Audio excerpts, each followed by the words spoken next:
हमारे इस YouTube channel के सेगमेंट फास्ट न्यूज में आप तमाम का इस्तकबाल है। इस वीडियो में आप देख सकते हैं कम मिनटों में बहुत ज्यादा खबरें। तो आइए शुरू करते हैं वीडियो को और देखते हैं आज की ताज़ा तरीन खबरें। वज़ीर तालीम सबिता इंदिरा रेड्डी ने आज महेश्वरम के हल्के जलपल्ली बल्दिया में नबील कॉलोनी और मेट्रो सिटी का दौरा किया। वज़रा ने बरसात के मौसम में सड़कों पर सैलाबज़दा इलाकों का मुआयना किया और लोगों से बातचीत की। म्यूनसिपल कमिश्नर को हिदायत दी गई कि लोगों को किसी भी किस्म की परेशानी से बचने के लिए इक़दाम करें, क्योंकि एक ही वक्त में बारिश हो रही है। वज़ीर ने तमाम अफसरान से 24 घंटे चौकस रहने की अपील की है। तेलंगाना में 1 सितंबर से स्कूल्स खोलने के लिए तमाम तैयारियां हुई मुकम्मल। वज़ीर तालीम तेलंगाना सबिता इंदिरा रेड्डी ने कहा कि रियासती हुकूमत ने 1 सितंबर से तालीमी इदारों को खोलने के सिलसिले में तमाम इक़दाम किए हैं। उन्होंने एक तेलुगु न्यूज़ चैनल को दिए गए इंटरव्यू में कहा कि स्कूल्स और कॉलेजेस के इंतजामिया को पहले ही कोविड उसूलों पर अमल करने की हिदायत दी गई है। उन्होंने कहा कि 17 महीने के बाद स्कूल्स को खोला जा रहा है। सुदूर मदारिस प्रिंसिपल्स मुकामी इदारों के साथ ताउन करते हुए कोविड के उसूलों पर अमल करने के काम की निगरानी करें। उन्होंने कहा कि तकरीबन 22 रियासतों में स्कूल्स खोल दिए गए हैं, जिसके पेश नज़र रियासत में 1 सितंबर से तालीमी इदारे खोले जा रहे हैं। बच्चों को बुखार आने पर फौरी तौर पर उनको डॉक्टर से रुजू करें। किसी भी तालिब इल्म को कोविड होने पर स्कूल की तमाम तलबा का मुआयना करवाया जाए। स्कूल के टीचर्स के साथ साथ दीगर अहलकारों के लिए टीका लेना जरूरी है। बस पास के लिए स्टूडेंट्स को ऑनलाइन एप्लीकेशंस दाखिल करने का मशवरा। 1 सितंबर से स्कूल्स और कॉलेजेस खुलने के पेश नज़र ग्रेटर हैदराबाद में आरटीसी की जानिब से स्टूडेंट्स को बस पास की इजराई के लिए इक़दाम किए जा रहे हैं। Free pass, route pass, student general, student greater, student special, student exclusive district route pass हासिल करने के ख्वाहिशमंद स्टूडेंट्स वेबसाइट www.onlinetsrtcpass.in के जरिए ऑनलाइन एप्लीकेशन सबमिट कर सकते हैं। वखाराबाद जिले में 4 दिन की दुल्हन समेत 5 अफराद पानी में बह गए। दूल्हा और इसकी बहन बच गए। तेलंगाना के वखाराबाद जिले में 4 दिन की दुल्हन समेत 5 अफराद पानी में बह गए। ये दिल दहलाने वाला वाक़या वखाराबाद जिले की तिम्मापुर की नदी में एक कार बह जाने की वजह से पेश आया, जिसमें दूल्हा नवाज रेड्डी, दुल्हन पुरलिका अपने खानदान के दीगर 5 अरकान के साथ सवार थे। यह खानदान नए जोड़े को लेकर मोमिनपल्ली से रोलापल्ली वापस हो रहा था कि नदी को अबूर करने के दौरान उनकी कार पानी में बह गई। यह वाक़या इतवार को पेश आया। पुलिस ने बताया कि इनमें से 2 को बचा लिया गया। दूल्हा नवाज रेड्डी और उनकी बहन श्वेता बच गए। पुलिस लापता दुल्हन पुरलिका, दूल्हे की बहन राधम्मा, ड्राइवर रघुवेंद्र रेड्डी और के ईशान की तलाश जारी है।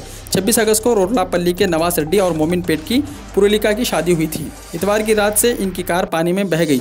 मुकामी अफराद के मुताबिक गुज़िश्ता 3 दिन से वखाराबाद जिले में शदीद बारिश का सिलसिला जारी है। खातून के कपड़े उतारकर गांव भर में घुमाया गया। तेलंगाना में हुआ शर्मनाक वाकया। तेलंगाना के जिले सूर्यापेट में एक खातून को बरहाना करके गांव भर में घुमाया गया। तफसीलात के मुताबिक राजू नायक तांडा से ताल्लुक रखने वाले शंकर नायक का 13 जून को कत्ल कर दिया गया। इस वाक़े में एक मुकामी खातून को पुलिस ने शुबा की बुनियाद पर गिरफ्तार करके जेल भेज दिया। वो हाल ही में जेल से रिहा हुई। जैसे ही मकतूल के अरकान खानदान को इस बात का पता चला, वो खातून के घर पहुंच गए। खातून को घर से बाहर निकालकर जदोकोब करने के बाद उसके कपड़े उतारकर आंखों में मिर्च पाउडर छिड़ककर गाँव भर में बरहाना घुमाया गया। इत्तला मिलते ही पुलिस वहां पहुंच गई और केस दर्ज कर लिया गया। तेलंगाना के कई मुकामात पर बारिश की पेश गोई। महकमा मौसमियात ने आइंदा 2 दिनों में मुख्तलिफ मुकामात पर बारिश की पेशन गोई की है। हवा के कम दबाव के पेश नज़र महकमा मौसमियात के अहदेदारों ने आज और कल रियासत के कई अजला में बारिश का इम्कान जाहिर किया है। साथ ही बाज़ मुकामात पर शदीद से शदीद तरीन बारिश की पेश गोई की गई है। आदिलाबाद, मंचिर्याल, जगत्याल, निज़ामाबाद, करीमनगर, पेद्दापल्ली, वरंगल रूरल, वरंगल अर्बन अजला में शदीद से शदीद तरीन बारिश का इम्कान जाहिर किया गया है। कोड़म प्रोजेक्ट से पानी छोड़ा जा रहा है। जिले निजामाबाद के कोड़म प्रोजेक्ट में तेजी के साथ बारिश का पानी दाखिल हो रहा है, जिसकी वजह से अहदेदारों ने प्रोजेक्ट का एक दरवाजा खोलकर 4173 क्यूसेक पानी खारिज किया है। प्रोजेक्ट की मुकम्मल सतह 700 फीट है। फिलवक्त प्रोजेक्ट में 697 फीट पानी जमा है। सिद्दीपेट पुलिस ने पानी में फंस जाने वाले जोड़े को बचा लिया। सिद्दीपेट जिले में वक्फे से बारिश हो रही है। इतवार को शदीद बारिशों की वजह से नदी और नाले तेज बह रहे हैं। मेटपल्ली पुल पर एक कार पानी में फंस गई। सिद्दीपेट 3 टाउन पुलिस के मुकामी अफराद ने इसकी इत्तला दी। एक जोड़ा कार में सवार है जो पुल पर पानी में फंस गया है। सिद्दीपेट के संतोष और उनकी बीवी भानु, जो सिद्दीपेट से वरंगल जा रहे थे, पानी में फंस गए। इत्तला मिलने के साथ ही SP प्रवीण कुमार और उनकी टीम वहां पहुंचे और कार में मौजूद संतोष और भानु को बचाया। पुलिस ने दोनों की शनाख्त सिद्दीपेट के शिवाजी नगर से की। भारी ट्रैफिक की वजह से पुलिस ने रूट पर गाड़ियां रोक दी। गैर शादीशुदा जोड़ों का पार्क में दाखिला हुआ बंद। तफरीही पार्क्स में खवातीन के साथ हिरासानी के बढ़ते हुए वाक़यात के पेश नज़र भारत के एक पार्क की इंतजामिया की जानिब से इस मसले का हल निकाला गया। मीडिया के मुताबिक हैदराबाद में वाक़ पार्क इंतजामिया की जानिब से अखलाकियात के तकाज़ों को पूरा करते हुए गैर शादीशुदा जोड़ों के पार्क में दाखिले को बंद कर दिया गया। इंतजामिया की जानिब से पार्क के बाहर लगाए गए बैनर पर वाज़ेह अल्फाज में दर्ज था कि गैर शादीशुदा जोड़ों का पार्क में दाखिला मना है। बाद अज़ां पार्क में लगाई गई पाबंदियों को मीडिया प्लेटफॉर्म ट्विटर पर यूजर्स की जानिब से शदीद तनकीद का सामना करना पड़ा। यही नहीं, सोशल मीडिया यूजर्स की जानिब से पाबंदी को गैर आईनी करार देते हुए उसे हटाने का मुतालबा किया गया। सोशल मीडिया यूजर्स के रद्दमल को देखते हुए भारतीय जोनल कमिश्नर सिकंदराबाद ने ट्वीट किया और बताया कि गैर शादीशुदा जोड़ों पर पाबंदी लगाने वाले बैनर को हटा दिया गया है, जबकि पार्क का माहौल पुरसुकून रखने के लिए पुलिस को भी मुतहर्रिक रहने की हिदायत दी गई है। सितंबर में असेंबली का खुसूसी इजलास होगा, अक़लियतों के लिए नई स्कीमात का ऐलान हो सकता है। दलित बंधु पर अमलावरी का एक्शन प्लान, BC और SC तबक़ात को मुतमईन करने की कोशिश। चीफ मिनिस्टर चंद्रशेखर राव सितंबर में असेंबली के खुसूसी इजलास की तलबी का मंसूबा रखते हैं। इजलास में चीफ मिनिस्टर दलित बंधु स्कीम पर अमल के मंसूबे का ऐलान करेंगे। इसके अलावा BC ST तबक़ात और अक़लियतों के लिए इसी तरह की मुआशी इमदाद पर मुश्तमिल स्कीमात का ऐलान कर सकते हैं। गवर्नमेंट और प्राइवेट स्कूल्स और हॉस्पिटल्स के तरफ गंदगी फैलाने वालों पर जुर्माने आयद करने की तजवीज़। तेलंगाना हुकूमत ने अगरचे के दावा किया है कि 1 सितंबर से रियासत भर में KG ता PG तालीम का दोबारा आगाज़ होने जा रहा है और इस सिलसिले में सफाई के इक़दामात भी मुकम्मल हो चुके हैं, लेकिन हक़ाइक़ कुछ और ही हैं जिसमें हुकूमत के दावे खोखले साबित हो रहे हैं। एक सर्वे में इस बात का पता चला है कि जिन मदारिस और कॉलेजेस में सैनिटाइजेशन हुआ है, बहुत सारे मदारिस और कॉलेजेस ऐसे हैं जहाँ बल्दी अमले ने सैनिटाइज के ड्रोम ने बराए नाम ही सैनिटाइजर महलूल मिलाया है, जिससे जरासीम का खात्मा मुमकिन ही नहीं। इसके अलावा नए और बिलखुसूस पुराने शहर हैदराबाद में कई मुकामात पर सरकारी और खानगी मदारिस से मुत्तसिल या फिर बिल्कुल करीब में अब भी कचरे के अंबार हैं।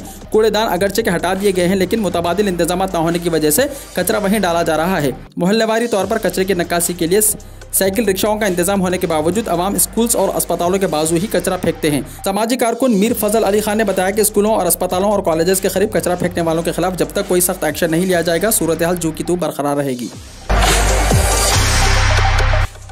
YSR तेलंगाना पार्टी का 2 सितंबर को होगा जॉब मेला। YSR तेलंगाना पार्टी के ज़ेरे एहतमाम 2 सितंबर को मेगा जॉब मेले का एहतमाम किया जा रहा है। लोटस पॉन्ड में YSR तेलंगाना ऑफिस में जॉब मेला होगा, जिसमें YS शर्मिला मेहमान खुसूसी होंगी। जॉब मेले के ऑर्गेनाइजर अदनान खान के मुताबिक 2 सितंबर को सुबह 9 बजे से 2 बजे दिन जॉब मेला जारी रहेगा और इसमें तालीम याफ्ता और नौजवानों को कई अहम कंपनियों में रोजगार। निज़ाम के असासों को अवाम में तकसीम करने बंडी संजय का वादा। तेलंगाना BJP के सदर बंडी संजय ने कहा कि रियासत में BJP इख्तिदार में आने के बाद साबिक़ हुक्मरान हैदराबाद निज़ाम साबे के असासों को हुकूमत की तहवील में ले लिया जाएगा और उसे अवाम में तकसीम किया जाएगा। उन्होंने कहा कि चंद अफराद हैदराबाद के अतराफ के इलाकों की ज़मीनों पर कब्जा करते हुए उसे निज़ाम के असासे करार दे रहे हैं। BJP के रियासती सदर बंडी संजय की प्रजा संग्राम यात्रा आज शहर हैदराबाद के राजेंद्र नगर हल्के में दाखिल हुई। पैर में मामूली जख्म आने के बावजूद बंडी संजय तीसरे दिन भी अपनी पदयात्रा जारी रखे हुए हैं। राजेंद्र नगर हल्के में पदयात्रा दाखिल होने के मौके पर बंडी संजय का मेलारदीपल्ली के BJP कारपोरेटर श्रीनिवास रेड्डी ने घोड़ों और ऊँटों के साथ उनका इस्तकबाल किया। BJP कारकुनों की कसीर तादाद पदयात्रा में मौजूद थी। तीसरे दिन भी पदयात्रा को खासी अवामी रद्दअमल मिला। हफ्ते के रोज़ बंडी संजय ने चार मीनार के भाग्य लक्ष्मी मंदिर के पास अपनी पदयात्रा का आगाज़ किया था। हिंदुस्तान में तीसरी लहर की दस्तक, केरला में लॉकडाउन की तजवीज़, मुंबई में 30,000 बिस्तरों की तैयारी।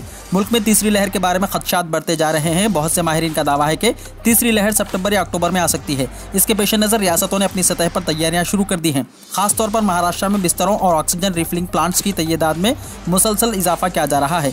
दूसरी तरफ केरला में इन्फेक्शन के बढ़ते हुए मामलात के पेश नज़र एक सेहत के ओहदेदार ने लॉकडाउन लगाने का मशवरा दिया है। मरकजी हुकूमत के एक ओहदेदार का कहना है कि केरला में इन्फेक्शन को रोकने के लिए लॉकडाउन के अलावा कोई ऑप्शन नहीं है। हिंदुस्तान को बचाने के लिए किसान हर कुर्बानी देने को तैयार, राकेश टिकैत ने दिया बयान। ज़राई क़वानीन के खिलाफ किसानों के महीनों से जारी मुजाहरे की क़यादत कर रहे किसान लीडर राकेश टिकैत ने एक ट्वीट किया कि जिसमें लिखा कि मुल्क को बचाने के लिए किसान हर कुर्बानी देने को तैयार है। राकेश टिकैत का यह बयान हरियाणा में किसानों पर हुई लाठीचार्ज से जोड़कर देखा जा रहा है, जहाँ पुरअमन मुजाहरा कर रहे किसानों पर पुलिस ने बर्बरियत वाली कार्रवाई की, जिसमें दर्जनों किसान जख्मी हो गए। उत्तराखंड के पथरौगढ़ में मूसलाधार बारिश, 7 अफराद हलाक। उत्तराखंड के पथरौगढ़ जिले के तहत जुमा के दिन गांव में शदीद बारिश से बड़े पैमाने पर नुकसान हुआ है। इब्तिदाई इत्तलात के मुताबिक शदीद बारिश की वजह से 7 अफराद लापता हुए हैं और 7 मकानों को भी नुकसान पहुंचा। पीर की सुबह वजीर आला पुष्कर सिंह धामी ने पथरौगढ़ जिले मजिस्ट्रेट डॉक्टर आशीष चौहान से फ़ोन पर बात करके गुज़िश्ता शब तहसीलदार चूल्हे के गाँव जुमा में हुए शदीद नुकसान की मालूमात हासिल की। उत्तराखंड में मिट्टी के तोदे गिरने से 2 अफराद हलाक, एक और हादसा। उत्तराखंड के पथरौगढ़ में मिट्टी के तोदे गिरने से 2 अफराद हलाक और 5 मलबे तले दब गए। ये वाक़या मथुरागढ़ के जुमा गांव के करीब पेश आया। रियासत के CM पुष्कर सिंह धामी ने ट्वीट किया कि उन्होंने जिले मजिस्ट्रेट को रेस्क्यू ऑपरेशन तेज़ करने का हुक्म दिया। धामी ने कहा कि मैं खुदा से दुआ करता हूं कि वहां फंसने लोगों की सलामती हो। पथुरागढ़ में बादल फटने, चट्टानों के गिरने के साथ साथ मूसलाधार बारिश की वजह से सूरत हाल मज़ीद ख़राब हो गई है। 2 दिन पहले यहाँ बादल फटा था, जिसकी वजह से सैलाब आया था। पहचान छुपाने पर नौजवान के खिलाफ मुकदमा हुआ दर्ज, माशूका का जबरन मजहब तब्दील करने का भी है इल्जाम। रियासत उत्तर प्रदेश में एक मुस्लिम नौजवान के खिलाफ अपने आप को हिंदू के तौर पर पेश करते हुए एक हिंदू लड़की से शादी रचाने की कोशिश और उसका मजहब तब्दील करते इस्लाम में दाखिल करने पर मुकदमा दर्ज कर लिया गया। ये वाक़या शहर कानपुर में पेश आया। यहाँ के खुदाबाई नगर पुलिस स्टेशन के इंचार्ज राजीव कुमार सिंह ने कहा कि खातून के अरकान खानदान की शिकायत में आयद करदा इल्जाम पर मुतल्लिका दफात बशमूल कानून इंसदाद तब्दीली मजहब के तहत मुस्लिम नौजवान के खिलाफ मुकदमा दर्ज किया गया है। 17 महीने के बाद सुप्रीम कोर्ट में 1 सितंबर से फिजिकल समाअत का दोबारा होगा आगाज। इन पहलुओं पर रखना होगा खास ख्याल। सुप्रीम कोर्ट 1 सितंबर से महदूद अंदाज में मुकदमात की फिजिकल समाअत शुरू हो सकती है। अदालत उस्मा के ज़राए के मुताबिक मामलात की फिजिकल समाअत इन मामलात में की जाएगी जिनमें मंगल, बुध और जुमेरात को तवील समाअत की ज़रूरत होती है। हुकूमत ने आर्टिकल 15 और 25 भी फरोख्त कर दिया, राहुल गांधी ने दिया बयान। कांग्रेस के साबिक सदर राहुल गांधी ने आज हुकूमत पर दलितों, आदिवासियों और मुसलमानों पर जुल्म करने का इल्ज़ाम लगाया और पूछा कि क्या मोदी हुकूमत ने आइन के आर्टिकल 15 और आर्टिकल 25 को भी फरोख्त किया है। मिस्टर गांधी ने हुकूमत पर तकसीम और हुक्मरानी की पॉलिसी पर अमल करने का इल्ज़ाम आयद किया और सवाल किया कि क्या इस हुकूमत ने शहरियों को आज़ादी का हक़ देते हुए आइन के आर्टिकल 15 और 25 को भी फरोख्त किया है। उत्तर प्रदेश असेंबली इंतखाबात के सिलसिले में कांग्रेस की तवज्जो देहात की तरफ। मुहिम का आगाज़ बुंदेलखंड से हुआ। बीजेपी के साथ तमाम बड़ी अपोजिशन जमातों ने उत्तर प्रदेश असेंबली इंतखाबात की तैयारियां शुरू कर दी हैं। इस बार रियासत में कदम जमाने के लिए कांग्रेस ने गांव-गांव में कदम जमाना शुरू कर दिया है। यूपी असेंबली इंतखाबात 2022 के लिए कांग्रेस जनरल सेक्रेटरी और उत्तर प्रदेश इंचार्ज प्रियंका गांधी के बनाए गए मनसूबों के तहत पार्टी अहदेदारों को गाँव-गाँव जाना पड़ रहा है। धनबाद में बम और गोलियां चली। हेडक्वार्टर डिस्ट्रिक्ट से तकरीबन 40 किलोमीटर दूर कतरास पुलिस स्टेशन के तहत Bharat coking coal limited BCCL की चतुर्थी कोलेरी में बालादस्ते पर 2 ग्रुपों के दरमियान फायरिंग और बमों के तबादले ने पीर को इलाके को हिलाकर रख दिया। एक पुलिस एहलकार ने बताया कि मौके से 2 जिंदा दस्ती बम बरामद हुए। पुलिस ने तसादुम के मुकाम से निस्फ दर्जन मोटरसाइकिलें भी जब्त की। इस सिलसिले में 4 अफराद को हिरासत में लिया गया। पुलिस ने बताया कि झड़प में किसी के जख्मी होने की कोई इत्तला नहीं है। नए प्लांट से हर महीना 1 करोड़ वैक्सीन होगी तैयार। मरकजी वजीर सेहत मनसुख मांडविया ने आज अपनी आबाई रियासत गुजरात इंग्लेश्वर में भारत बायोटेक के नए प्लांट से एंटी कोरोना मुकामी वैक्सीन कोवैक्सीन की पहली तिजारती खेप के निकलने के मौके पर कहा कि मुल्क कोरोना के फैलाव को रोकने पर तवज्जो मरकूज किए हुए हैं और इसकी कुंजी तेज़ और मौसर वैक्सीनेशन है। हिंदुस्तान के साथ ताल्लुकात पर तालिबान का अहम बयान। तालिबान ने अफगानिस्तान पर कब्जा करने के बाद हिंदुस्तान के साथ ताल्लुकात पर अहम बयान दिया है। तालिबान के अहम लीडर शेर मोहम्मद अब्बास सतागज़ाई ने कहा कि वो हिंदुस्तान के साथ सियासी, तिजारती और सकाफती ताल्लुकात बरकरार रखना चाहते हैं। उन्होंने हिंदुस्तान को उनके लिए एक अहम मुल्क करार दिया। शेर मोहम्मद ने तालिबान के सोशल मीडिया प्लेटफॉर्म पर एक वीडियो शेयर की। अफगानिस्तान पर कब्जा करने के बाद यह पहला मौका है जब तालिबान लीडर ने हिंदुस्तान के साथ ताल्लुकात पर रद्द-ए-अमल जाहिर किया है। उन्होंने कहा कि मुख्तलिफ गिरोह और सियासी जमातें काबुल में हुकूमत बनाने की मनसूबाबंदी कर रही हैं। तकरीबन 46 मिनट की वीडियो में कई अहम निकात का तस्करा भी किया। कोरोना वैक्सीन से न्यूजीलैंड में हुई पहली मौत, फाइजर लेने वाली खातून हलाक। कोरोना से निपटने के मामले में न्यूजीलैंड की तारीफ पूरी दुनिया में हो रही है और दिगर ममालिक के मुकाबले में न्यूजीलैंड में कोरोना से हुई अमवात की तादाद भी बहुत कम है। इस दरमियान ऐसी खबरें सामने आ रही हैं कि न्यूजीलैंड में कोरोना वैक्सीन लेने के बाद पैदा साइड इफेक्ट से पहली मौत वाक़ हुई है। इस सिलसिले में न्यूजीलैंड की वजारत सेहत ने जानकारी देते हुए बताया कि फाइजर कोरोना वैक्सीन से एक खातून की मौत हो गई है। हालांकि वजारत ने खातून की उम्र के ताल्लुक से कोई जानकारी नहीं दी। इसराइल की फ़ौज की गजा की पट्टी में 3 मुकामात पर बमबारी। फ़लस्तीन के इलाके गजा की पट्टी में इसराइली फ़ौज ने 3 मुकामात पर बमबारी की। मुकामी फ़लस्तीनी ज़राए का कहना है कि इसराइली फ़ौज ने चंद मिनट के वक्फे से गजा में 3 अलग अलग मुकामात पर 4 मिसाइल गिराई। जुनूबी गजा में सलाउद्दीन के मुकाम पर 2 मिसाइल हमले किए गए। ताहम उन हमलों में किसी किस्म के जानी नुकसान नहीं हुआ। अमेरिका ने सभी अफगानिस्तानी मुलाजिमीन को काबुल से महफूज निकाला। अमेरिका ने अफगानिस्तान की राजधानी काबुल वाक़ अपने सिफारत खाने से सभी मुकामी अफगानिस्तानी मुलाजिमीन और उनके कुंबों को महफूज निकाल लिया है। ABC न्यूज़ ने अपनी रिपोर्ट में इत्तला दी। रिपोर्ट के मुताबिक इतवार तक कुल 2800 अफगानिस्तानी काबुल हवाई अड्डे से अमेरिका रवाना हो चुके हैं। तबाहकुन हो सकता है ईटा तूफान, जो बाइडन ने दिया बयान। अमेरिकी सदर जो बाइडन ने खबरदार किया है कि तूफान ईटा तबाहकुन साबित हो सकता है और उसके साथ ही उन्होंने इससे मुतासिर होने वाली रियासतों को सभी ज़रूरी विफाकी इमदाद दस्तियाब कराने का वायदा भी किया। तूफान ईटा इतवार को अमेरिका के लुसियाना साहिल से टकराने के कुछ घंटे पहले ही कैंगड़ी 4 के शदीद तूफान में तब्दील हो गया। ये तूफान 240 किलोमीटर फी घंटे से ज़्यादा की रफ्तार से लुसियाना साहिल से टकराया। कोविड-19 के डेल्टा वेरिएंट से मुतासिर अफराद को अस्पताल में दाखिल कराने का दुगना खतरा। बरतानवी तहकीक में ये बात पता चली। एक नई तहकीक के मुताबिक बरतानिया में कोरोना वायरस के डेल्टा वेरिएंट से मुतासिर अफराद को अस्पताल में दाखिल होने के इम्कानात दुगना पाए गए हैं। ये मुतालिया पब्लिक हेल्थ इंग्लैंड यानी PHE और कैम्ब्रिज यूनिवर्सिटी ने किया है और जुमा को द लॉन्सेट जरीदे में शाया हुआ। ये तहकीक अपनी नवीयत की पहली तहकीक है जो 2 मुख्तलिफ हालतों के अस्पताल में दाखिल होने के खतरे का मुवाजना करता है और लोगों को मुकम्मल तौर पर वैक्सीन की ज़रूरत पर रोशनी डालता है। वीडियो को लाइक शेयर कीजिए और हमारे इस YouTube चैनल को सब्सक्राइब करते हुए इसके बेल आइकॉन को भी प्रेस कर लीजिए ताकि हर आने वाली वीडियो का नोटिफिकेशन सबसे पहले आपको मिलता रहे।